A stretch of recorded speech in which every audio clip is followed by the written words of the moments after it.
How's everyone doing? Today I have a horror Blu-ray and DVD collection update with 6 pickups.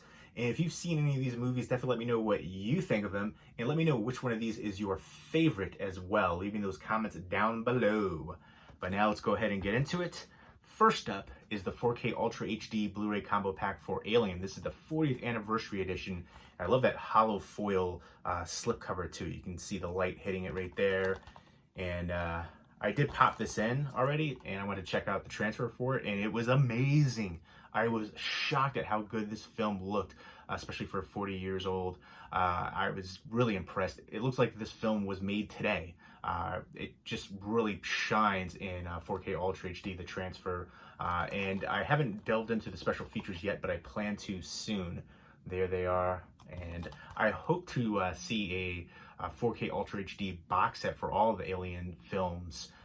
Maybe they can do another one like with the Alien Egg. They did that for the Blu-ray box set. I think that was a Comic-Con exclusive, but I'd love to see that for 4K Ultra HD, all the films. Let me know what your favorite sequel is in the franchise and what you thought of the recent ones too, Covenant and then Prometheus. I know both of those got a lot of hate. I personally love Prometheus. I think it really expanded upon the world and of the whole franchise. And I think a lot of people criticized some of the actions of the characters for being, ridiculous things or stupid things that they did. That's every movie. I feel it was more so in Covenant. But also let me know what you think of the rest of the films too. I like Resurrection. A lot of people hated Resurrection too, but I thought that was a very enjoyable one. Fincher's Aliens 3, let me know what you think about that one too. For me, this is for my personal picks of the ratings for my favorites. Aliens, Alien, Prometheus, I think would be number 3 for me. I absolutely love that one. Alien Resurrection, Alien 3, and then I would say Covenant after that. And then, you know what, if we were going to throw in Alien vs. Predator and Alien vs. Predator Requiem would probably be dead last for me. I thought that was just terrible. But Alien vs. Predator was fun. It was kind of, like the sci-fi horror take of the equivalent of, Freddy vs. Jason. And I'd love to see more ones like that too, versus films. That would be fun to do.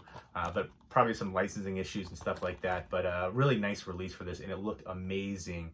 There's that hollow foil slipcover too, but it looked amazing transfer-wise. Really impressive. And again, like I said, it looks like it could have been made today. And next up is a blind buy.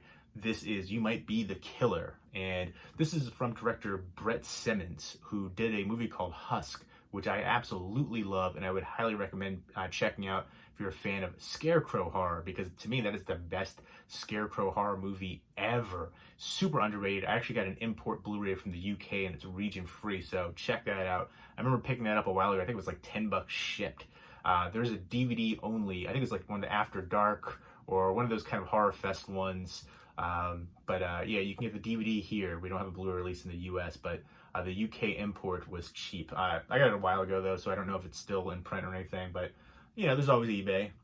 But yeah, so the director, he also directed Animal too, which I thought that one was had some good tension to it. It could have been a little bit better, especially with the ending, but some really good gore effects too. So I was looking forward to checking this one out, and I am a big fan of Allison Hannigan from Buffy to How I Met Your Mother. So I saw she was in. I was like, all right, I'm intrigued here. I saw some clips for it, and the gore looked pretty awesome from the clips that I saw. It looks like it's going to be kind of like a satirical take on the slasher genre, kind of maybe poking fun, parody-esque of it. But it looks comedic elements, but the gore for a couple of scenes that I saw looked awesome. Lots of splatter and blood and guts everywhere. So I think it's basically about this guy who's a camp counselor, and people are being killed off, and then she's trying to help him figure out what's going on. And basically she suggests that maybe he's the killer, and he's like, what are you talking about? I ran away, I got blood splatter on me, and she's like, all these little clues that are adding up. So I'm expecting this one to be a fun ride with a mixture of gore and comedy, and maybe kind of like a parody on the slasher genre, but we shall see. Again, I try not to do too many blind buys, but this one looked too entertaining. I like the people involved, especially Allison Hannigan and director Brett Simmons. Next up is Friday the 13th, The Killer Cut. And then as soon as I got this one, I found out there was like a Best Buy exclusive lenticular cover, and there's like a few different other ones. But now Best Buy doesn't have them anymore. They were like out for like a week. I'm not paying crazy money for the slipcover on eBay. I say that now. I might later. But this is a fun remake. It's not great, but it has enough to make it enjoyable. And I do prefer it over some of the sequels already in the franchise. And this is directed by Marcus Nispel, who has done a few remakes. He did this remake, he did the Texas Chainsaw Massacre remake, which I thought was amazing. And he also did the Conan the Barbarian remake, which I wasn't a big fan of Jason Momoa. That's like one of the first things I remember seeing Jason Momoa in. But he's done a bunch of like music videos and stuff too. But I thought this one, again, Derek Mears was Jason here. I thought it was good. It had a good mixture of gore, tension, and hot chicks. So, you know, it was, I wanted a little bit more from certain aspects of it, but it was still a strong entry into the whole franchise overall. And I think I actually prefer it over some of the sequels, not all of them. But I think it was a good modern remake. I still prefer the Texas Chainsaw Massacre remake way over this one. But some good style over there with it. And again, some good gore, some good looking ladies, and you know, some tension throughout too. And Derek Mears is very imposing too. So that's the killer cut as the theatrical release and the special extended version. And then next up, another blind buy. I'm talking about, you know, I try not to do too many blind buys anymore, but Hounds of Love, which has a Blu-ray release here now in the US. Before it was like an import only, but I think, yeah, this is, it looks like kind of like a burn on demand disc. You can see like the barcode where it's over, where it says Blu-ray disc. So I think that's kind of entertaining.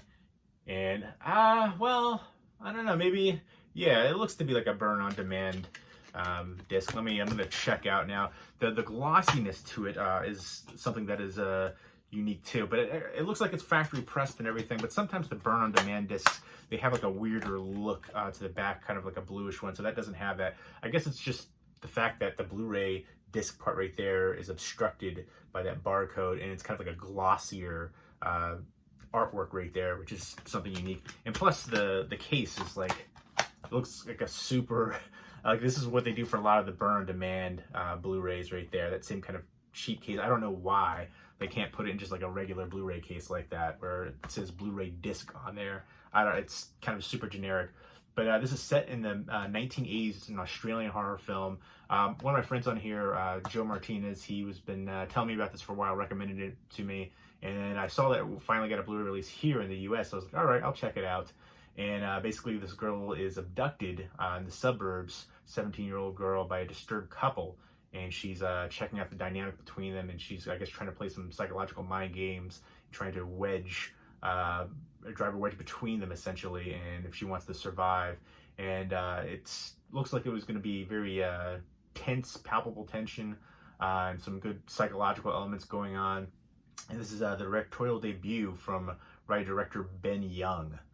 So I'm excited for this. I know he's been recommending me to check this out for a long time, so I'm finally picked it up.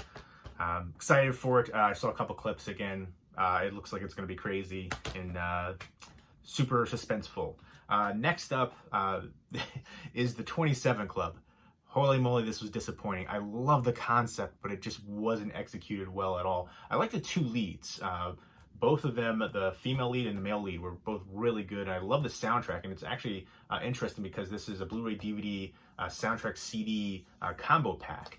And it has Todd Rundgren, who is a very famous musician in here too. His role is, he's kooky. He's very kooky in this role. He kind of plays a dual role. He's like a professor, but he also shows up in other scenes. And it's basically about the 27 Club, where all these different musicians ended up passing away when they were 27. Kurt Cobain, Jimi Hendrix, Janis Joplin, Amy Winehouse, Jim Morrison, like just a ton of them. So it's just kind of basically trying to get to the bottom of that. And this guy's doing a paper, like researching and like just going into, he's going to do like this documentary about it.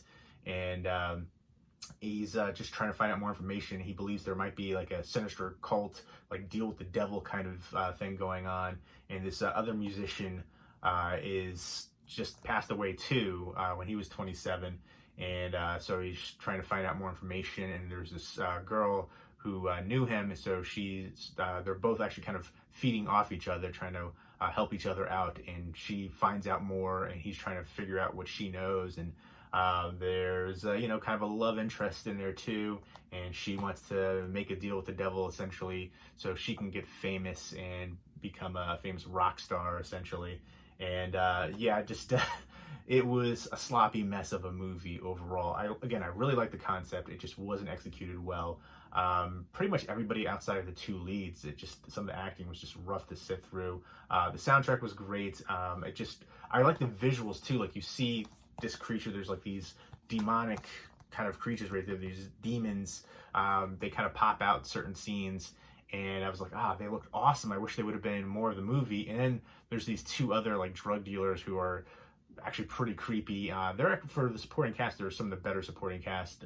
But there's a scene where it gets really dark, and I felt like, this is actually a highlight where they're trying to like summon the demon essentially, and that part was really dark and impressive. But then it goes from there's very few highs in the movie, but there's a lot of lows. It just dips quickly once there is a positive scene. And it's just, I don't know, I felt like it needed better writing. Again, I want to see somebody else do this concept with the 27 idea with all these different famous musicians. And initially I was thinking, well, there's a lot of people who passed away, but then like the main people that they mentioned were just so iconic. Again, the ones that I've already talked about. So, and then one of the things I didn't like either, they cut away randomly to these scenes of these, who are supposed to be these artists like Jimi Hendrix, Kurt Cobain, Amy Winehouse, and they're just like sitting on stage talking for like a few minutes. I'm just like, well, I get what they're trying to do, Janis Joplin too.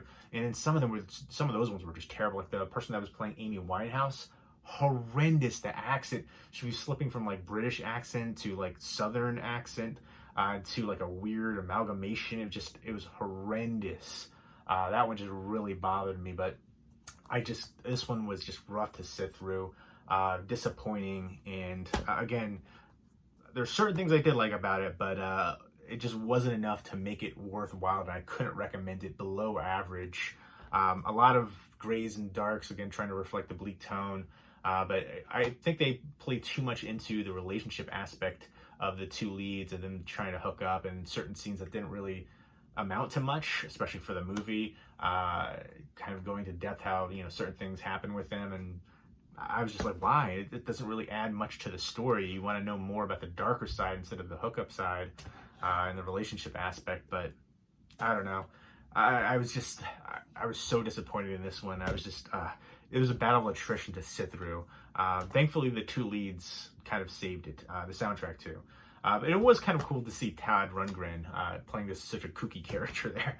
Next up is After Midnight. This is a DVD. I know it has a Blu-ray release, but I ended up getting this for really cheap. And I've seen this before, but it's been a long time. It's a horror anthology movie. I don't remember too much about it all besides Marg Helgenberger from CSI being in here. I remember she's like a telephone operator, and like some serial killer was like stalking her and calling her. I remember that aspect about it, but it's basically about this professor. I think the class was like Psychology of Fear or something to that effect. Yeah, okay, yeah, Psychology of Fear. They mentioned that right there on there. But he's basically telling these stories to these students, and I think one of them was about like a pack of killer dogs. The other one was about like a couple going to an abandoned house, and then the one with her being terrorized, the telephone operator. And I've seen him, on the front cover there's like a fire. I've seen him remember something about a fire too, like at the climax. It's been a while since I've seen it. I don't really remember it too well outside of like a couple little things, but I figured for this price point I would check it out again. And this is from brothers Ken and Jim Wheat, and I know I think they worked together on the Ewok Battle of Endor movie, and I think they wrote some of the Riddick movies, Chronicles of Riddick and all those kind of ones. But yeah, I think they did a lot of writing, not too many directing films. So After Midnight horror anthology movie. I'm looking forward to revisiting this, the MGM release of it. I think there's like a couple releases for it too. I remember a different cover artwork. And then the new, I think it's a Scream Factory release for it too. But I figured before I dropped, $25 on a Scream Factory release, I'd want to revisit it for, this was only a few bucks. So I love what Scream Factory is doing with the collector's editions, and I understand the price point for it. They put on the money into the licensing the rights, obtaining the rights, and doing all the different newly commissioned artwork and new special features and things like that costs a lot of money. So I definitely understand that, and I'm always looking forward to their sales. In fact, they have a Shocktober sale going on right now, but a lot of the stuff that I wanted sold out. So I'm hoping they restock it. I noticed they restocked it a couple things, but yeah. So look out for that if you weren't aware. Shocktober sale going on now. Pick me up something nice. But I'm debating. At first I was like, I'll just get a couple things. It adds up so quickly. But there you go. Those were the 6 pickups, all horror. And if you've seen any of these movies, definitely let me know what you think of them, and let me know which one of these is your favorite. Let me know what you think of the Aliens movies overall. Am I the only one that likes Prometheus and Resurrection? I feel like it.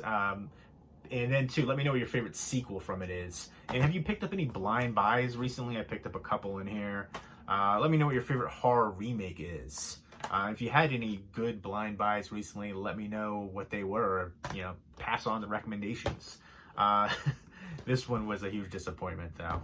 But let me know what your favorite horror anthology is. I mean, Creepshow's always got to be up there, but there's some really good ones outside of that too. But yeah, leave me those comments down below, and hope everybody's doing well, and keep it spooky.